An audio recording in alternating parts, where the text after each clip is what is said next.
Hi guys, मेरा नाम है साहिल का और आज की वीडियो शुरू करते हैं। सबसे पहली न्यूज़ है सॉफ्ट बैंक की। तो सॉफ्ट बैंक ने फिर से पेटीएम के शेयर्स बेचे हैं। अगर देखा जाए तो 2% स्टेक्स और बेचे गए हैं $114 मिलियन के, मतलब 950 करोड़ रुपए के। अभी इनकी जो करंट शेयर होल्डिंग है वो 5% पे आ गई है।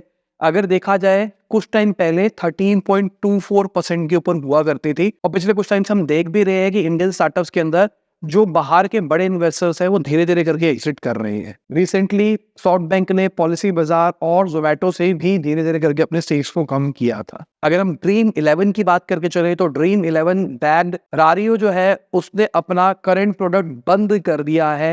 ये एक NFT क्रिकेट प्लेटफॉर्म था और अब इन्होंने कहा है अगर वॉलेट में वैसे पड़े तो आपको मिल जाएगी। 31 मार्च तक का टाइम दिया है, बट प्रोडक्ट को बंद किया है, कंपनी बंद नहीं किया है। मतलब ये प्रोडक्ट सस्टेनेबल नहीं था, इस चक्कर में उन्होंने बंद कर दिया है गवर्नमेंट पॉलिसीज के चक्कर में। अगर फाइनेंशियल ईयर 23 की बात करके चले तो 600 करोड़ रुपया इन्होंने जलाया है 39 करोड़ रुपीस कमाने के लिए। बहुत बड़ी चीज है ना, बहुत अच्छी मैथ्स है रिजल्ट्स के अंदर जो देखा जाए तो। अगर मैं रेबल फूड्स की बात करके चलूं, जो एक क्लाउड किचन है, उन्होंने ONDC ज्वाइन कर लिया है।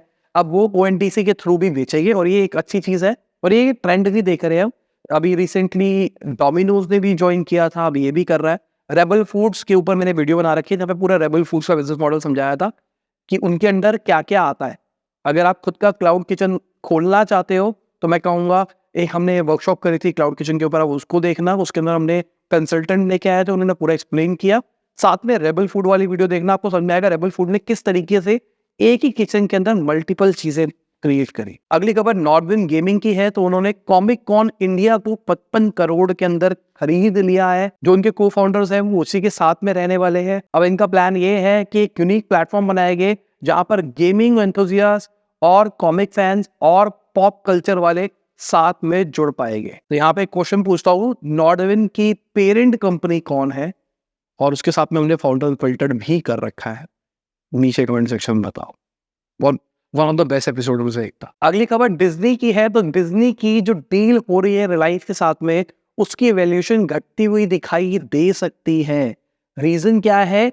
जी और सोनी का जो मर्जर था वो टूट गया। अब कहानी ये है, मर्जर टूटने से यहाँ पर फर्क क्या पड़ रहा है, क्योंकि जी ने ICC के जो टीवी कॉन्ट्रैक्ट थे वो डिज्नी स्टार से लिए थे ये सोचते हुए कि मर्जर होगा, पर ये मर्जर कैंसिल हो गया है तो अब वो नहीं ले रहे हैं। तो एक बहुत बड़ा डील कैंसिल हो जाएगा, इसके चक्कर में वैल्यूएशन भी घटती हुई दिखाई दे सकती है। अगली खबर स्टारलिंक की है। एलॉन मस्क की कंपनी जो कि सैटेलाइट से कॉलिंग और इंटरनेट वगैरह प्रोवाइड करने का प्लान कर रही है, उनको लाइसेंस मिल गया है इंडिया के अंदर। तीसरी कंपनी हो गई है, पहले जियो थी, उसके बाद एयरटेल का OneWeb था, उसके बाद में अब ये स्टारलिंक भी आ गया है। अगर हम प्राइसिंग की बात करके चले तो रिपोर्ट्स का कहना है कि प्राइसिंग पहले साल के लिए 1,58,000 के आसपास हो सकती है, उसके बाद में 1,15,000 तक पहुंच जाएगी, जिसमें 30% टैक्स इंक्लूडेड है। और देखा जाए तो ठीक है। अब कई लोगों को लगेगा प्राइस बहुत ज्यादा है, लीज लाइन से कंपेयर किया जाए तो कोई प्राइस ज्यादा नहीं है। अगर हम एयरटेल की बात करके चले तो उन्होंने 8,325 करोड़ के जो अपने स्पेक्ट्रम के ड्यूज थे उसको प्री पे कर दिया है। ये 2015 के स्पेक्ट्रम की बात करके चल रहे हैं। अब इससे एयरटेल का ये प्लान है कि उनकी जो बैलेंस शीट है वो इंप्रूव होती हुई दिखाई देगी। बेसिकली अभी क्या है, अभी स्पेक्ट्रम नीलामी फिर से होने वाली है, तो उससे पहले ये चाह रहे हैं कि पुरानी चीजें निपटाई जाए, आगे वाली चीजों के ऊपर फोकस किया जाए, क्योंकि अगर आप ड्यू को नहीं देते तो उसके ऊपर इंटरेस्ट भी लगता है और वो अगेन कॉस्ट होती है। अगली खबर HDFC की है। तो पहला बैंक बन गया है जिन्होंने 20 मिलियन क्रेडिट कार्ड इशू किए हैं। बढ़िया चीज है देखा जाए तो। अगर मैं टेक महिंद्रा की बात करके चलूं तो उन्होंने Q3 का प्रॉफिट 61% तक घटता हुआ दिखाई दिया है, 510 करोड़ के ऊपर पहुंच गया। तो देखा जाए तो एनालिस्ट के आंकड़ों के हिसाब से ये नंबर खराब है। बट अगर हम इनके एबिट लेवल की बात करके चले, earning before interest and taxes, वो 703 करोड़ के ऊपर है। यहाँ पर जो एस्टिमेट से ज्यादा है। अब सिंपल सी बात, इंटरेस्ट पेमेंट ज्यादा हो गई है, शायद इस चक्कर में इनका प्रॉफिट मार्जिन घटता हुआ दिखाई दिया है। अगली खबर मेक माई ट्रिप की है। तो उनका Q3 का जो प्रॉफिट है वो $24.2 मिलियन के ऊपर पहुंच गया, क्योंकि भाई आजकल लोग ट्रैवलिंग के ऊपर ज्यादा खर्चा करने लग गए हैं और लोग ट्रैवल करने लग गए हैं। मुझे वैसे लगता है कोविड के बाद में लोगों का ट्रैवल स्पेंड बढ़ा है। आपका क्या कहना है नीचे कमेंट सेक्शन में बताओ, क्या आपका ट्रैवल स्पेंड बढ़ा है कोविड के बाद या फिर नहीं। अगली खबर CCI की है। तो CCI ने JSW ग्रुप के 38% स्टेक बाय को अप्रूव कर दिया है एमजी मोटर इंडिया के लिए। अब बढ़िया चीज है, एमजी मोटर इंडिया को JSW भी ओन करेगा और शायद कैपिटल आएगा तो ज्यादा गाड़ियां मार्केट में हमको दिखाई दे सकती है। अगर हम हरदीप पुरी जी की बात करके चले तो उनका कहना है कि $5 ट्रिलियन की इकोनॉमी हम 2024-25 तक अचीव कर लेंगे और 2030 तक तो भाई हम $10 ट्रिलियन की इकोनॉमी अचीव कर लेंगे। Hope for the best. मैं भी चाहता हूँ कि इकोनॉमी बहुत तेजी से ग्रो करे, क्योंकि अभी हम उस स्टेज के अंदर है जहाँ पर हम अच्छा खासा इन्वेस्ट कर सकते हैं, अच्छा खासा कमा रहे हैं। तो अगर देश बढ़ेगा तो हमारी कमाइयाँ भी बढ़ेगी, हमारी भी ग्रोथ होगी। तो ये बहुत अच्छी अपॉर्चुनिटी है समय के लिए। वीडियो में आगे जाने से पहले आपको याद दिलाना चाहूंगा, अपने लाइक का बटन नहीं दबाया है, लाइक का बटन दबा दो और चैनल को कर दो सब्सक्राइब। मैं ऐसी ही डेली बिजनेस न्यूज आपके लिए लाता रहता हूँ। अगली खबर नेटफ्लिक्स की है। तो उन्होंने $5 बिलियन की डील साइन करी है WWE से। ये खबर आने के बाद में WWE के जो पेरेंट कंपनी है TKO ग्रुप होल्डिंग्स, उनके 21% शेयर प्राइसेस बढ़ते हुए दिखाई दिए।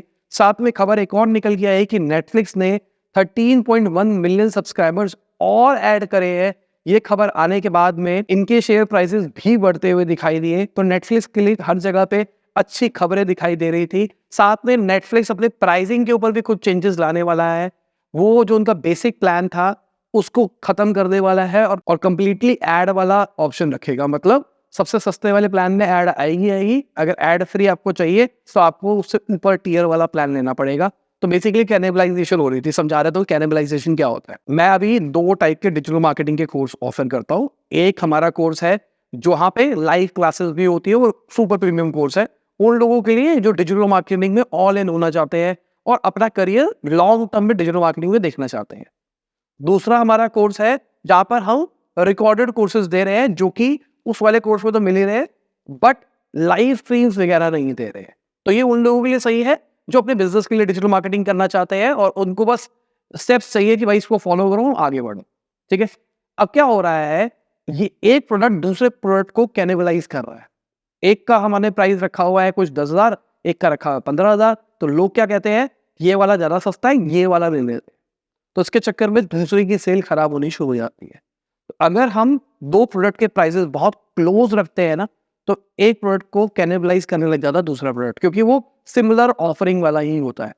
और मैं कहूँगा सिमिलर ऑफरिंग नहीं है दोनों के अंदर, परसीव्ड सिमिलर ऑफरिंग है। लोगों को ऐसा लग रहा है 6 प्रोडक्ट तो इसमें मिल रहा है, 6 कोर्सेज में मिल रहा है। लाइव स्ट्रीम का फर्क है, क्या फर्क पड़ता है। पर 24 लाइव स्ट्रीम मतलब 24 नए कोर्सेज। लोग ये नहीं सोच पा रहे हैं। तो कुछ पैसा एक्स्ट्रा देके 24 नए कोर्सेज मिलते हैं। स्मार्ट चीज कौन सी है, सोचने वाली बात ही है ना। बाकी अगर आप हमारा कोर्स लेना चाहते हो, डिस्क्रिप्शन में लिंक दे रखा है, आप हमारा डिजिटल मार्केटिंग का कोर्स ले सकते हैं, जहाँ पर मैं आपको सिखाऊंगा किस तरीके से आप डिजिटल मार्केटर बन सकते हैं। मैंने अभी रिसेंटली अपनी कंपनी बेची है, तो बहुत सारी चीजें जो ट्रेड सीक्रेट्स होते हैं वो सब शेयर कर रहा हूँ। अगली खबर एप्पल की है। तो एप्पल ने $1 बिलियन का यूके के लॉ सूट के लिए बिड किया है, क्योंकि भाई बहुत सारे डेवलपर्स ना उनको एलिगेशन लगा रहे हैं कि भाई वो 30% लेते हैं, जिसके चक्कर में बिजनेस नहीं चल रहा है। और एलिगेशन क्या है, सही बात, एप्पल 30% लेता है, जो कि बहुत बड़ी चीज है। अगर हम iOS ऐप निकालते हैं, जो कि शायद हम जल्दी प्लान करेंगे, अगर आप iOS ऐप से खरीदोगे ना तो 30% हमको एप्पल को देना पड़ेगा। आपको कोर्स मेरा ही लेना था, जबरदस्ती में क्यों दूं एप्पल वालों को। तो इसके लिए हमारे पास तो वे आउट है कि हम iOS से खरीदना ही बंद कर दे। किसी को खरीदना है तो भाई वेब से खरीदो, iOS पे एक्सेस मिल जाएगा। बट गलत चीज है अगर देखा जाए तो। अब एप्पल वाले कहते हैं कि 85% जो लोग हैं, जो डेवलपर्स हैं, वो कमीशन ही नहीं लेते, वो बिना कमीशन के भी जी रहे। तो हमारे लिए सस्टेनेबल नहीं रहेगा अगर हम ऐसा नहीं करेंगे, वैसा नहीं करेंगे। बाकी ये देखो, सिंपल सी बात, यूरोपियन यूनियन के लॉ आने के बाद में एप्पल के अंदर साइड लोडिंग अलाउड हो गई है। अब साइड लोडिंग अलाउ होने के बाद में सब हो जाएगा। ज्यादा से ज्यादा क्या होगा, अभी स्टार्टिंग के लिए यूरोपियन यूनियन के लिए रूल रहेगा, बाद में वो धीरे धीरे करके हर जगह पे अडॉप्ट करना शुरू करेंगे। या वो कहेंगे खाली यूरोपियन यूनियन में ही हम करेंगे। अरे भाई, हम VPN डाल के काम करा लेंगे, कोई ऐसी कोई बड़ी बात थोड़ी ना हो गई है। या फिर कहीं ना कहीं लूपहोल्स निकलने शुरू हो जाएंगे। तो वो टाइम दूर नहीं जब एप्पल के अंदर भी ये जो साइड लोडिंग वाला सीन है। और साइड लोडिंग का सबसे बड़ा फायदा होगा, अपना खुद का गेटवे वेटवे कुछ भी लगाओ, टेंशन नहीं है। हाँ, सिक्योरिटी का इशू हो सकता है साइड लोडिंग की वजह से। लेट्स सी क्या होता है। अगर आप एप्पल की बात करके चले तो उन्होंने 1,80,000 विजन प्रो की यूनिट बेच दी अपने प्री ऑर्डर वीकेंड के अंदर। मेरी नजरों में नंबर बड़ा है। कहा जा रहा है 5 से 7 हफ्ते के अंदर पहुंच जाएगा उनके पास में प्रोडक्ट। बट फिर भी मुझे उम्मीद नहीं थी इतने प्रोडक्ट भी बिकेंगे। देखा जाए तो ग्लोबली ये नंबर ज्यादा बड़ा नहीं है, बट मुझे और कम उम्मीद थी। अगली खबर एलजी डिस्प्ले की है, तो उन्होंने पहला 7 क्वार्टर के अंदर प्रॉफिट रिपोर्ट किया है, क्योंकि हॉलीडे के चक्कर में बहुत ज़्यादा डिमांड निकल के आई है। यहाँ पर उनके ओएलईडी डिस्प्लेस बिके हैं जो वो स्मार्टफोन्स के लिए कॉन्ट्रैक्ट मैन्युफैक्चर करते हैं। साथ में टीवी की स्क्रीन हो गई, लैपटॉप्स की स्क्रीन हो गई, वो सब कुछ बिका है। अभी विजन प्रो की जो हम बात कर रहे थे उसकी स्क्रीन भी एलजी ने ही बनाई है। अब बात करते हैं ले ऑफ्स के बारे में। अगर हम ईबे की बात करके चले तो 1000 एम्प्लॉयज को निकाला है उन्होंने, ऑलमोस्ट 9% अपनी वर्कफोर्स को निकाल दिया है।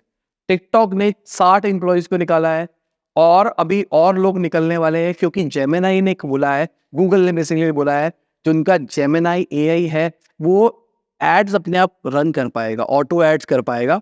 मतलब आपसे कुछ क्वेश्चन पूछेगा, based on that ad run कर देगा। मैं भी ऐसा कुछ प्रोडक्ट बनाने का प्लान कर रहा था और मैं करूंगा भी। मुझे ऐसा लगता है कि कहीं ना कहीं अगर आप फॉलो करते हो उन सारी कहानियों को, अगर किसी ने गूगल एड्स वाला कोर्स देखा है, बाकी अगर आप चाहो तो गूगल एड्स का कोर्स अलग से भी ले सकते हो, उसका भी लिंक डिस्क्रिप्शन में दे रखा है। गूगल कहीं ना कहीं आपको फोर्स करता है, अगर आप खुद से एड रन करते हो तो ऐसी ऐसी चीजें उन्होंने हिडन में कर रखी हो जैसे आप पैसे खर्च ज्यादा करो। अगर कोई डिजिटल मार्केटर है उसको समझ में आ रहा होगा, ब्रॉड जबरदस्ती वो कहता है ब्रॉड कीवर्ड्स डाल, और किसी बंदे को बेचारे को जिसको नहीं पता वो ब्रॉड कीवर्ड डाल देता है, उसके बाद गलत ट्रैफिक वेबसाइट पे आ जाता है, और ट्रैफिक तो आया है जी, कन्वर्ट हुआ नहीं है, पैसे कट गए हैं जी, हम तो क्लिक के पैसे लेते हैं तो उनसे। तो बहुत सारी चीजें करता है गूगल। तो अब जेमिनाई के चक्कर में मुझे लगता है बहुत सारे और ऐसी चीजें गूगल कर पाएगा।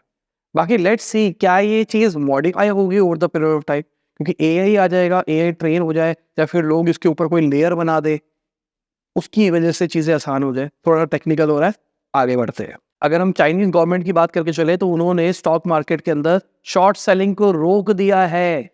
कुछ हेज फंड मैनेजर्स को कॉल किया जा रहा है कि भाई शॉर्ट सेलिंग नहीं करनी है, तो मतलब उनको भी लग रहा है कि भाई हमारी मार्केट क्रैश कर सकती है। बाकी अगर हम अपनी मार्केट की बात करके चले तो जो निफ्टी 50 इंडेक्स है वो तो हमको बढ़ता हुआ दिखाई दिया है, बाकी चीजें हमको घटती हुई दिखाई दी है। बाकी आप देख सकते हैं कौन रहा ऊपर कौन रहा नीचे। और इसी के साथ आज की वीडियो खत्म होती है। उम्मीद करता हूं आपको मजा आया होगा। लाइक कर देना, शेयर कर देना, कमेंट बताना वीडियो कैसी लगी। बाय, गुड हाफिज, गुड मॉर्निंग, जब भी आप वीडियो देख रहे हैं। जय हिंद, वंदे मातरम। और बाकी पिछले कुछ टाइम से मेरी तबीयत बहुत ज्यादा खराब चल रही थी, आज भी मुझे अच्छा खासा कोल्ड है, पर भी मैं ऑफिस आ गया अभी, क्योंकि क्या होता है ऑफिस आ जाता है ना तो लेट हो जाता है। अभी 8:40 हो रहे हैं रात के, ठंड देखो कितनी हो रही है। नॉर्मली मेरा मन था जैकेट उतार के वीडियो शूट करने का, पर भाई ठंड लग रही है और कोल्ड भी है। मेरे घर पे सब बीमार है, मेरी बेटी बीमार है, मेरी वाइफ बीमार है, सब बीमार पड़े हैं, शीतलहर का हमला हो रहा है।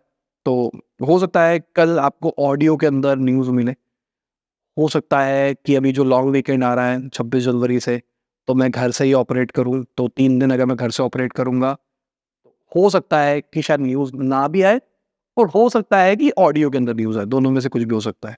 अब कई लोगों की कमेंट आई थी कि आपका अगर एआई मॉडल ट्रेन है तो आप ऑडियो एआई मॉडल से क्यों नहीं करते। यार वो मेरी टोन नहीं आ पाएगी, मैंने अपनी टीम से कई बार करवा के देखी, तो वो क्या होगा, आपके वो ऐसी खबर आ जाएगी, अगली खबर है ये, अगली खबर है ये, अगली खबर है ये, बस ये हो जाएगा। वो मैं नहीं चाह रहा, मतलब मुझे लगता है कि वो मज़ा नहीं आएगा। मैं चाहता हूँ थोड़ा सा ना मैं मॉडल ट्रेन कर पाऊँ जो मेरी तरह सोच पाए, एग्जाम्पल दे पाए, ऐसे कर पाए, तभी मज़ा आएगा। चलो ठीक है, बाय।